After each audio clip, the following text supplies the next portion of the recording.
Ang anak ng pinuno at ang babaeng dinudugo. Habang sinasabi niya ang mga ito, dumating ang isang namumuno ng sambahan ng mga Hudyo. Lumuhod ito sa kanyang harapan at sinabi, "Kamamatay lang po ng anak kong babae. Pero kung pupuntahan niyo siya at ipapatong ang inyong kamay sa kanya, mabubuhay siyang muli." Kaya tumayo si Jesus at sumama sa kanya, pati na rin ang mga tagasunod niya. Habang naglalakad sila, lumapit sa likuran ni Jesus ang isang babae na 12 taon nang dinudugo at hinipon niya ang laylayan ng damit ni Jesus.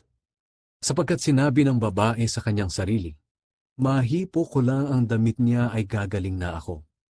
Lumingon si Jesus at pagkakita sa babae ay sinabi, "Anak, lakasan mo ang loob mo. Pinagaling ka ng iyong pananampalataya." At gumaling nga ang babae ng sandaling iyon. Nang dumating na si Jesus sa bahay ng pinuno, nakita niya ang mga manunugtog ng plauta sa libing at ang maraming taong nagkakaingay. Sinabi niya, "Magsilabas kayo. Hindi patay ang bata. Natutulog lang siya." Pinagtawanan nila si Jesus. Nang mapalabas na ang mga tao, pumasok si Jesus at hinawakan sa kamay ang bata at bumangon ito. Kumalat ang balitang ito sa buong lugar na iyon